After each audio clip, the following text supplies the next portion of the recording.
In the previous lesson, we saw how we can connect to a JSON file and then return that JSON as a JavaScript object and use that object within our JavaScript code. So there's also an option and a possibility that in some cases the data that you return back from your fetch request comes back as a string. And within the console, we can see a clear difference between the JSON data and the string being output into the console, and this just outputs it as a regular string. So in this case, you can't return back the value of data. So if we output data, it just returns it back as a string. So we can't say data last. That's not going to return back any property values because there's nothing associated with data last. It's just going to return undefined. Whereas with the JSON method, where it turns into a JavaScript object, we can use data and return back the various property values, then return back the values that are associated with the properties. So in some cases, it is important to be able to turn it back and take a string and parse it into JSON. So essentially that's what the JSON method in fetch is doing. That's parsing the string value and returning it back as a JavaScript object. There's a definition at the Mozilla Developer Network where JSON parse method parses the JSON string, constructing a JavaScript value and an object described by that string. So they've got an example here. And let's also take that data that's being returned back from JSON. And remember, in this case, this is going to be a string. We want to output it back as an object. So this is where we can use the JSON parse method. And within the parse method, we can, just as done over here, we can parse the results of JSON and assign it to the data value. So return back that data, and now we're back to a usable object in JavaScript. There's also cases where you might want to turn it into a string, and if you're storing it to local storage and a few other resources where they've only got the one slot and they're expecting a string value, if you want to take the string value or your JSON value and turn it into a string, you can do the opposite of the parse, where using JSON stringify is going to turn it back into a string value.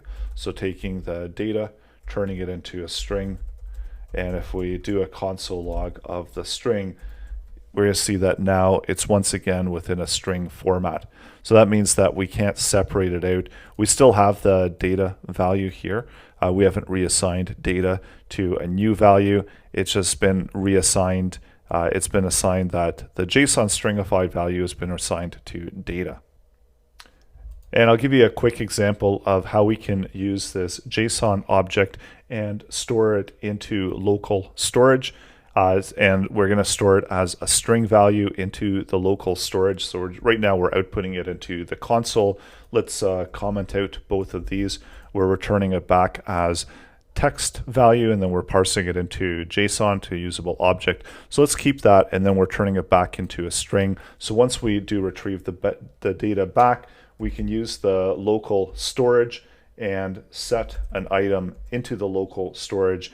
And what local storage does is this allows us to store a property value into the storage of the document origin. So basically it's similar to the session storage, except that the data stored in local storage has no expiration time.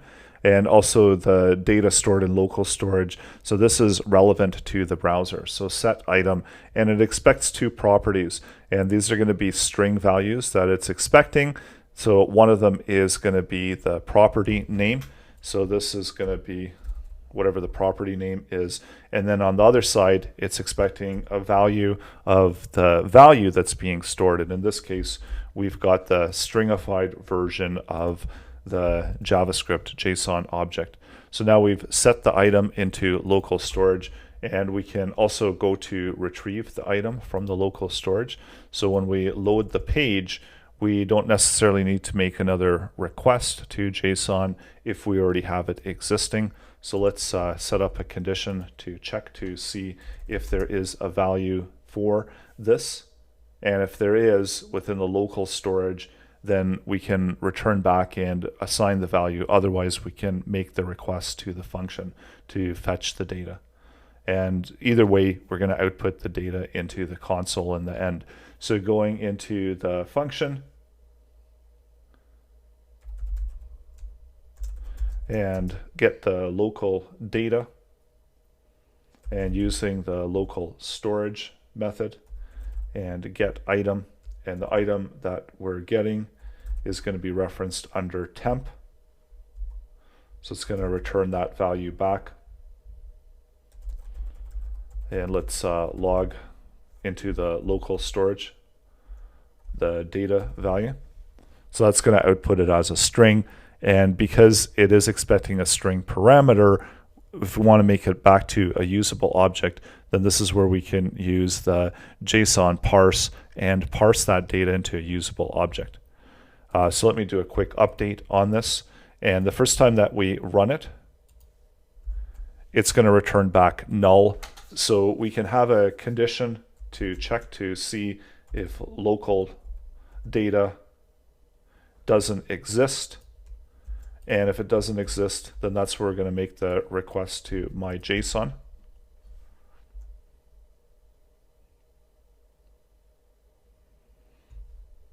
And if it does exist, then we're going to output the contents of the local data.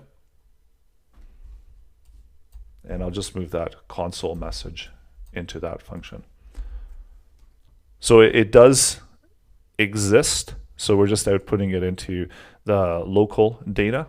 So it doesn't matter how many times we run it, it's always going to exist. If we go for temp2 and update this to temp2, the first time we refresh it, it's not going to exist. And then the second time it is going to exist. So it's just going to output the console message. So right here it had to make the request to return that data. And now that we've got it within a string value, we want to turn it back into a usable data object. And this is where we can set a value for data. And this is just the global data value. And using JSON parse, let's parse the value of the local data. And we'll console log data. So now it's coming from the local storage. This value here is coming from the local storage, and it initially came from the JSON file. So if we make an update to the JSON file, we're still getting it from the local storage.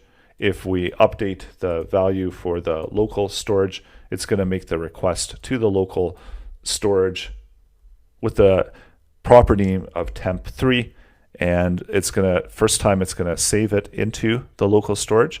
And we should also have a message here within the console to local. So just have a console message there that's saved to the local storage. And then the second time it's accessing that data from the local storage that was initially placed there with the fetch request, and it's outputting that. So it's taking it back as a string value, and then it's parsing it and turning it into a usable JavaScript object. And that's one of the uses that you can use the JSON parse and JSON stringify in order to turn it into a string and then also turn it into a usable JavaScript object.